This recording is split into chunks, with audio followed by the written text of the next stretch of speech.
어떤 사람은 평생 좋은 사람들만 만나 행복하게 살고, 어떤 사람은 인간 쓰레기들에게 시달리며 상처투성이로 사는 이유를 아십니까?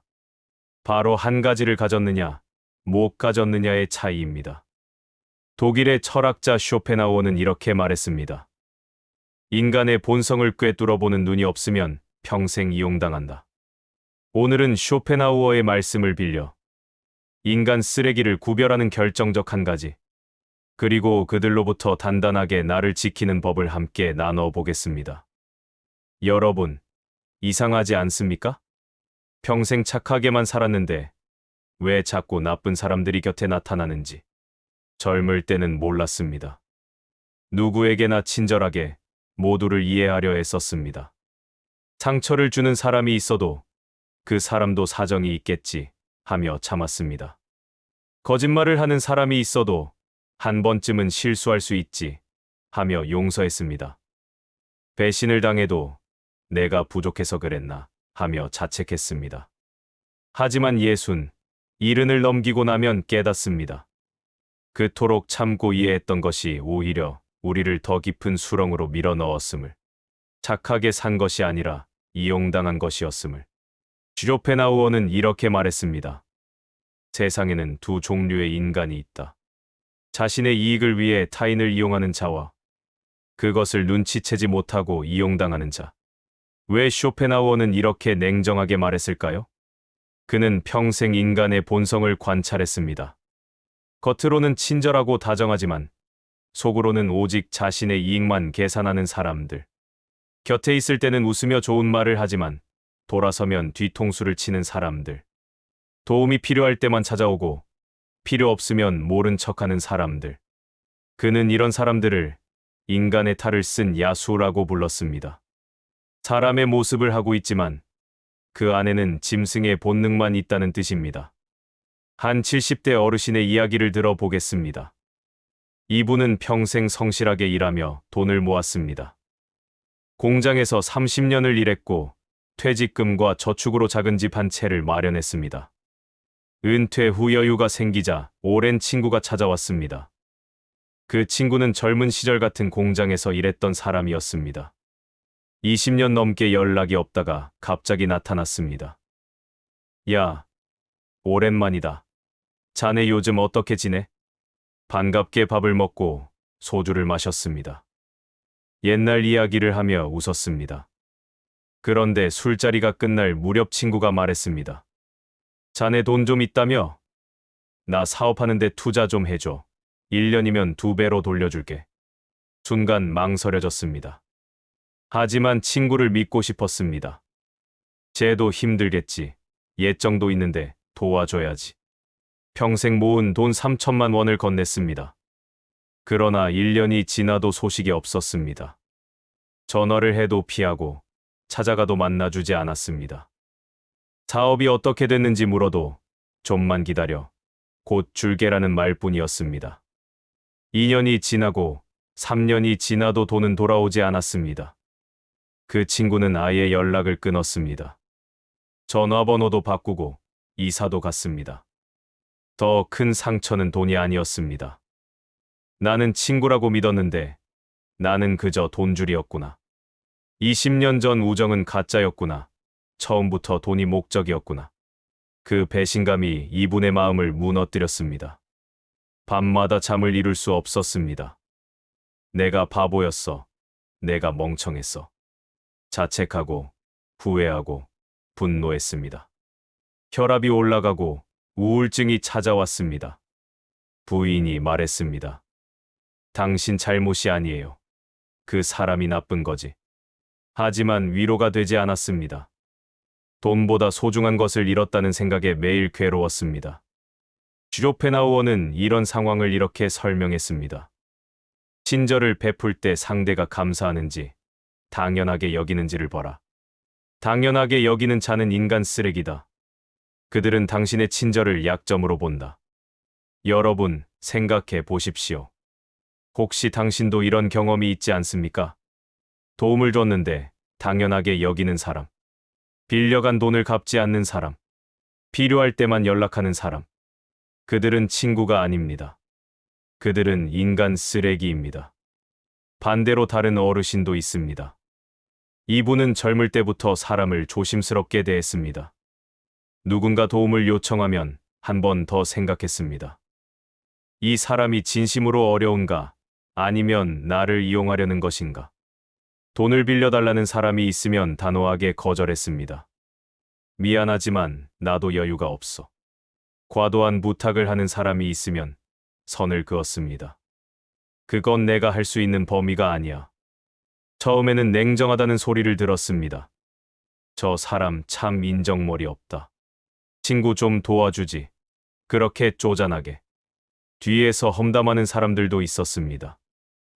하지만 이분은 흔들리지 않았습니다. 내가 냉정한 게 아니야. 현명한 거야. 인간 쓰레기들을 내 삶에서 미리 걸러내는 거야. 세월이 지나고 보니 그 선택이 옳았습니다. 곁에 남은 사람들은 진짜 친구들 뿐이었습니다. 돈 때문에 다가온 사람들은 자연스럽게 떠나갔고, 이용하려던 사람들은 포기하고 사라졌습니다. 진심으로 관계를 소중히 여기는 사람들만 남았습니다. 70대가 된 지금, 이분은 이렇게 말합니다. 친구는 많지 않아. 딱 3명뿐이야. 하지만 그 3명은 20년, 30년을 함께한 진짜 친구들이야. 내가 아플 때 병원에 와주고, 내가 힘들 때 위로해주는 사람들이지. 돈이 아니라 마음으로 함께하는 사람들이야. 여러분, 이제는 깨달아야 합니다. 착한 것과 이용당하는 것은 다릅니다. 친절한 것과 호구가 되는 것은 다릅니다. 인간 쓰레기를 구별하지 못하면 평생 당하며 살게 됩니다. 그렇다면 어떻게 인간 쓰레기를 구별할 수 있을까요? 쇼펜하우어는 딱 한 가지만 보라고 했습니다. 그 사람이 당신에게 무엇을 주는지가 아니라 당신이 곤란할 때 어떻게 행동하는지를 봐라. 이것이 전부입니다. 사람의 진짜 모습은 위기 상황에서 드러납니다. 평소에는 누구나 착한 척할 수 있습니다. 좋은 말, 다정한 미소, 친절한 행동. 맛있는 음식을 대접하고 선물을 주고 칭찬을 합니다. 이런 것들은 거짓으로도 얼마든지 만들 수 있습니다. 하지만 내가 어려울 때, 내가 도움이 필요할 때, 내가 아플 때, 힘들 때, 돈이 없을 때, 그때 그 사람이 어떻게 행동하는지를 보십시오. 한 60대 중반 어르신의 경험입니다. 이분은 평소 친구들에게 잘해줬습니다. 한 달에 2~3번은 식사 자리를 마련했습니다. 밥값은 항상 이분이 냈습니다. 골프도 자주 쳤고 여행도 함께 다녔습니다. 비용은 대부분 이분이 부담했습니다. 친구들은 모두 좋은 사람들이라 생각했습니다. 형님 덕분에 잘 먹었습니다. 형님 최고예요. 형님 없으면 우리 뭐 하고 살아요. 칭찬과 웃음이 끊이지 않았습니다. 그런데 이분이 갑자기 큰 병에 걸렸습니다. 췌장암이었습니다. 수술을 해야 했고 6개월 동안 입원을 해야 했습니다. 수술 전날 밤 친구들에게 연락했습니다. 단체 카톡방에 글을 올렸습니다. 형님들, 내일 큰 수술 받아요. 무서운데 힘 좀 주세요. 놀라운 일이 벌어졌습니다. 평소 가장 친하다던 친구 3명은 핑계를 댔습니다. 형님 미안해요. 요즘 너무 바빠서요. 수술 잘 되길 기도할게요. 형님 다음에 꼭 갈게요. 건강 잘 챙기세요. 형님 힘내세요. 연락드릴게요. 문자 한 통으로 끝이었습니다. 일주일이 지나도 병문안은 오지 않았습니다. 한 달이 지나도 전화 한 통 없었습니다. 카톡방에 퇴원 소식을 올렸지만 읽고도 답장이 없었습니다. 반대로 그렇게 자주 만나지 않던 친구 한 명은 달랐습니다. 수술 당일 아침 일찍 병원에 왔습니다. 수술실 앞에서 가족들과 함께 기다렸습니다. 수술이 끝나고 중환자실에 있을 때도 매일 들렀습니다. 일반 병실로 옮긴 후에는 더 자주 왔습니다. 말없이 과일을 사오고 물티슈를 챙겨주고 병실 청소를 도왔습니다. 이분이 힘들어하면 그냥 옆에 앉아 있었습니다. 아무 말 안 해도 돼. 내가 여기 있을게. 퇴원할 때는 집까지 차로 데려다 줬습니다. 그 후로도 일주일에 한 번씩 전화했습니다. 형님, 괜찮으세요? 필요한 거 없으세요? 이분은 그제야 깨달았습니다. 내가 밥을 사줄 때 좋아하던 사람들은 내 지갑을 좋아한 거였구나. 내가 골프를 칠 때 따라오던 사람들은 공짜를 좋아한 거였구나. 내가 아무것도 줄 수 없을 때 남은 사람이 진짜 친구구나. 퇴원 후 이분은 인간관계를 완전히 정리했습니다. 단체 카톡방을 나왔습니다. 평소에만 좋은 척하던 친구들과는 연락을 끊었습니다. 전화가 와도 받지 않았습니다. 바쁘다는 핑계로 만남을 거절했습니다. 대신 어려울 때 곁을 지켜준 그 한 명의 친구와만 깊은 관계를 이어갔습니다. 일주일에 한 번 만나 산책을 했습니다. 조용히 차를 마시며 이야기를 나눴습니다. 서로의 건강을 챙기고 고민을 들어줬습니다. 1년 후 이분은 이렇게 말했습니다. 예전에는 친구가 10명이었어. 지금은 1명뿐이야. 하지만 예전보다 훨씬 행복해. 10명의 가짜보다 1명의 진짜가 100배 낫더라고. 슈로펜하우어는 이렇게 일렀습니다. 10명의 가짜보다 1명의 진짜가 낫다. 인간 쓰레기 100명보다 진심 어린 친구 1명이 인생을 지탱한다. 또 다른 어르신의 이야기도 있습니다. 이분은 70대 초반 남성입니다. 평생 회사에서 성실하게 일했고 부장까지 올라갔습니다. 후배들을 많이 도와줬습니다. 승진 추천서도 써주고 실수를 덮어주기도 했습니다. 은퇴 후 후배들이 가끔 연락했습니다. 부장님, 밥 한번 먹어요. 부장님, 골프 치시죠. 이분은 기분이 좋았습니다. 역시 사람은 정을 주고받는 거야. 그런데 1년쯤 지나자 연락이 뚝 끊겼습니다. 먼저 전화를 해도 바쁘다. 다음에라는 대답뿐이었습니다. 카톡을 보내도 읽고도 답장이 없었습니다. 왜일까요? 회사에서 물러난 이분은 더 이상 쓸모가 없었기 때문입니다. 승진에 도움을 줄 수도 없고 인맥을 연결해 줄 수도 없었습니다. 처음에는 서운했습니다. 내가 그렇게 많이 도와줬는데, 내가 그렇게 잘해줬는데, 배신감에 화가 났습니다. 하지만 시간이 지나자 깨달았습니다.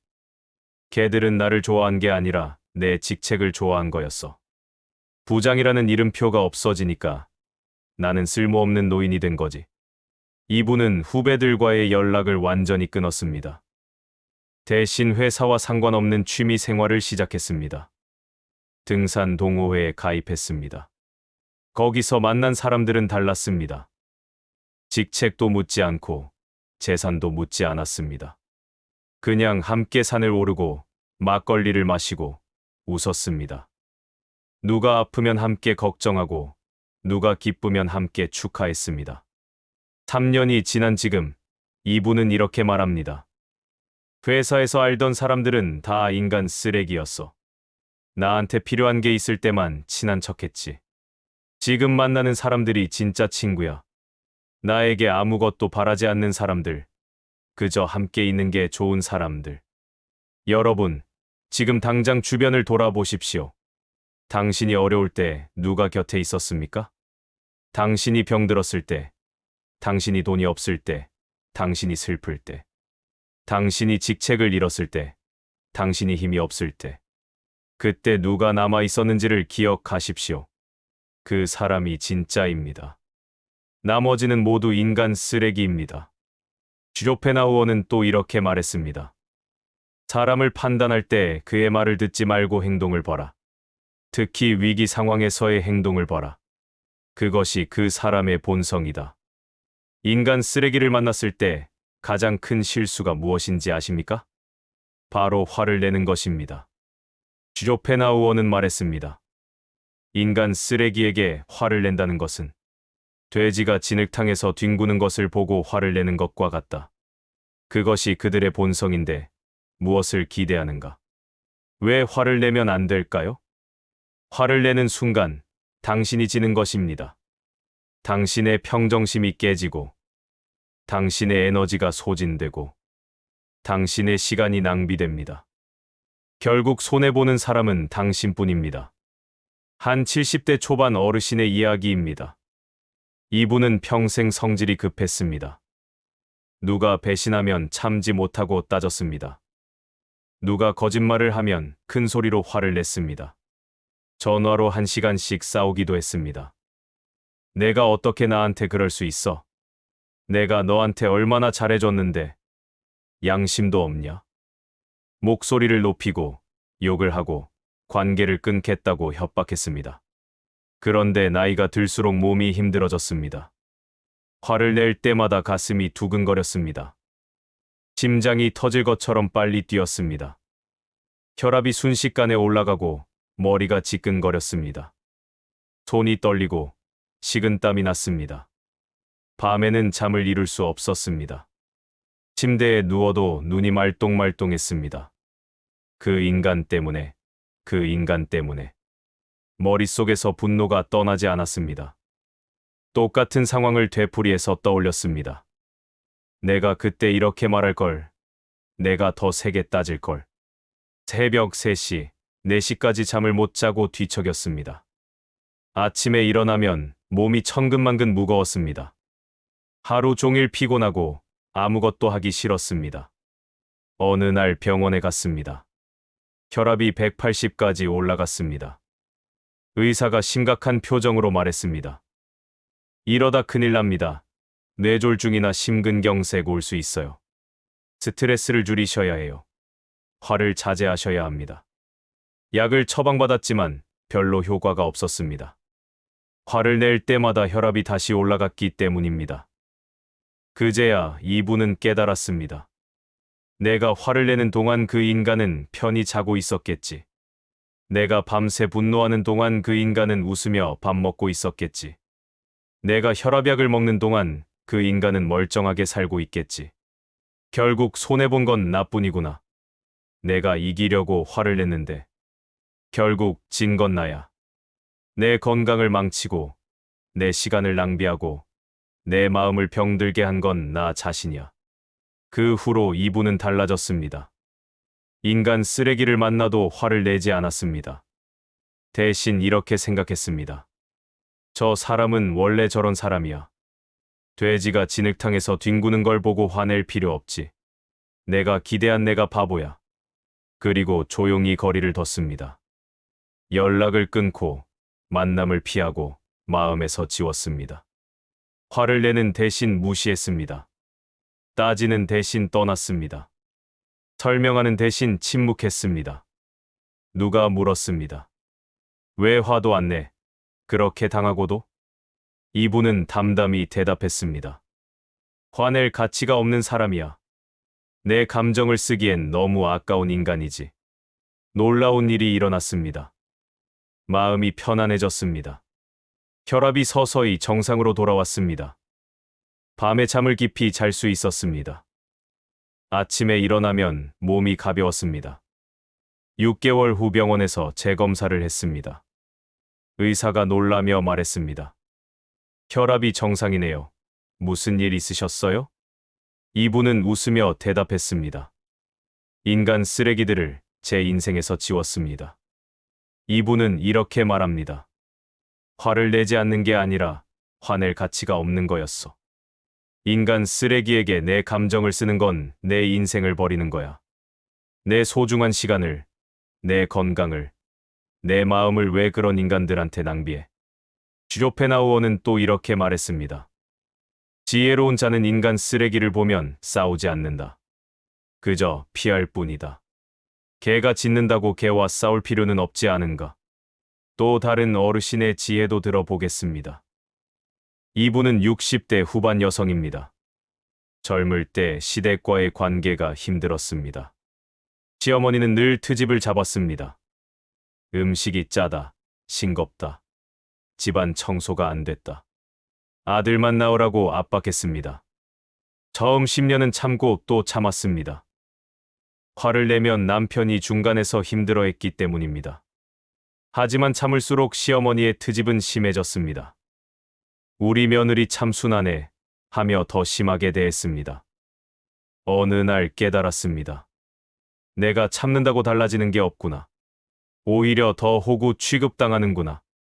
그때부터 이분은 전략을 바꿨습니다. 화를 내지는 않았습니다. 대신 무반응으로 일관했습니다. 시어머니가 트집을 잡으면 네 하고 대답만 하고 넘어갔습니다. 감정적으로 반응하지 않았습니다. 설명도 하지 않고 변명도 하지 않았습니다. 처음에는 시어머니가 더 화를 냈습니다. 야, 너 지금 건성으로 대답하냐? 하지만 이분은 흔들리지 않았습니다. 아니에요. 잘 들었어요. 담담한 표정으로 대답했습니다.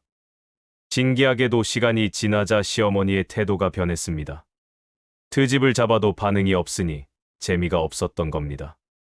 말을 걸어도 네, 아니요만 대답하니 대화가 이어지지 않았습니다. 결국 시어머니는 포기했습니다. 며느리를 괴롭히는 것을 멈췄습니다. 최소한의 예의만 지키는 관계가 되었습니다. 이분은 이렇게 말합니다. 화를 내는 대신 무반응을 선택한 게 가장 큰 승리였어. 인간 쓰레기는 당신의 반응을 먹고 자라거든. 반응을 주지 않으면 그들은 힘을 잃어. 여러분, 이제는 깨달아야 합니다. 인간 쓰레기에게 화를 내는 것은 당신의 패배입니다. 그들은 당신의 분노를 즐깁니다. 당신이 화를 낼수록 그들은 더 기분이 좋아집니다. 내가 저 사람을 화나게 만들었네 하며 쾌감을 느낍니다. 대신 이렇게 하십시오. 침묵하십시오. 무시하십시오. 그리고 조용히 떠나십시오. 화를 내지 않는 것이 가장 강력한 복수입니다. 무관심이 가장 강력한 무기입니다. 당신이 더 이상 반응하지 않는 순간 그들은 힘을 잃습니다. 그렇다면 구체적으로 어떻게 나를 지킬 수 있을까요? 슈조펜하우어는 3가지 원칙을 말했습니다. 첫째, 경계를 분명히 하라. 내가 줄 수 있는 것과 줄 수 없는 것을 명확히 하라. 경계가 없는 친절은 이용당하는 지름길이다. 한 60대 후반 어르신은 이 원칙을 실천했습니다. 누군가 돈을 빌려달라고 하면 딱 잘라 말했습니다. 미안하지만 나는 돈을 빌려주지 않아. 이건 내 원칙이야. 친구여도 예외 없어. 누군가 과도한 부탁을 하면 명확히 거절했습니다. 그건 내가 할 수 있는 범위가 아니야. 다른 방법을 찾아봐. 누군가 사생활을 캐물으면 선을 그었습니다. 그건 내가 말하고 싶지 않은 부분이야. 이해해줘. 처음에는 섭섭해하는 사람들도 있었습니다. 왜 그렇게 차갑게 구냐? 친구 좀 도와주지. 뒤에서 인정머리 없다고 말하는 사람들도 있었습니다. 하지만 이분은 흔들리지 않았습니다. 내가 차가운 게 아니라 단단한 거야. 경계를 지키는 거야. 시간이 지나자 오히려 관계가 편안해졌습니다. 진짜 친구들은 그의 경계를 존중했습니다. 형님은 원래 그런 분이지. 그게 좋아. 형님 원칙이 있는 게 멋있어. 오히려 더 신뢰하게 되었습니다. 반대로 인간 쓰레기들은 자연스럽게 떠나갔습니다. 경계에 부딪히자 포기했습니다. 저 사람한테는 얻을 게 없네. 하며 다른 호구를 찾아갔습니다. 이분은 이렇게 말합니다. 경계를 분명히 하니까 인간 쓰레기가 저절로 걸러져. 이용하려던 사람들은 첫 번째 거절에서 포기하거든. 진짜 친구들은 내 경계를 존중하고. 둘째, 기대를 낮춰라. 사람에게 과도한 기대를 하지 마라. 기대가 크면 실망도 크다. 처음부터 기대하지 않으면 배신도 없다. 한 70대 중반 어르신의 깨달음입니다. 이분은 젊을 때 사람들에게 큰 기대를 했습니다. 내가 이렇게 잘해주면 저 사람도 나에게 잘해주겠지. 내가 도와주면 나도 어려울 때 도움받겠지. 우리는 평생 친구니까 배신은 없겠지. 하지만 그 기대는 번번이 깨졌습니다. 잘해준 사람이 뒤통수를 쳤습니다. 도와준 사람이 어려울 때 외면했습니다. 평생 친구라던 사람이 이용만 하고 떠났습니다. 배신당할 때마다 마음이 무너졌습니다. 왜 나만 이렇게 당해야 해? 내가 뭘 잘못했길래? 우울증까지 왔습니다. 나이가 들어 이분은 생각을 바꿨습니다. 사람은 원래 이기적이야. 나도 마찬가지고. 내가 잘해준다고 상대가 똑같이 잘해줄 이유는 없어. 기대하지 않으면 배신당할 일도 없어. 기대를 낮추자 마음이 편해졌습니다. 누가 배신해도 그럴 줄 알았어 라고 담담히 받아들였습니다. 누가 외면해도 사람은 다 그래 라며 넘어갔습니다. 누가 이용해도 그게 인간의 본성이지 라며 정리했습니다. 반대로 누가 잘해주면 이건 보너스야 라며 감사했습니다. 누가 도와주면 고마운 일이네 라며 기뻐했습니다. 이분은 이렇게 말합니다. 기대를 낮추니까 행복해져. 사람들이 달라진 게 아니라 내 마음이 달라진 거지. 기대하지 않으니까 상처받지 않아. 가까이 할수록 상처받는다. 적당한 거리가 관계를 지속시킨다. 쇼펜하우어는 유명한 고슴도치의 비유를 했습니다. 추운 겨울, 고슴도치들이 서로 몸을 기댑니다. 따뜻함을 얻으려고요. 하지만 너무 가까이 가면 서로의 가시에 찔립니다. 아파서 멀어지면 다시 추워집니다. 그래서 적당한 거리를 찾습니다. 너무 가깝지도 너무 멀지도 않은 거리. 서로 찔리지 않으면서도 따뜻함을 나눌 수 있는 거리. 인간관계도 이와 같습니다. 너무 가까이 하면 상처받습니다. 적당한 거리를 유지할 때 관계가 오래갑니다. 한 60대 중반 어르신은 이렇게 실천했습니다.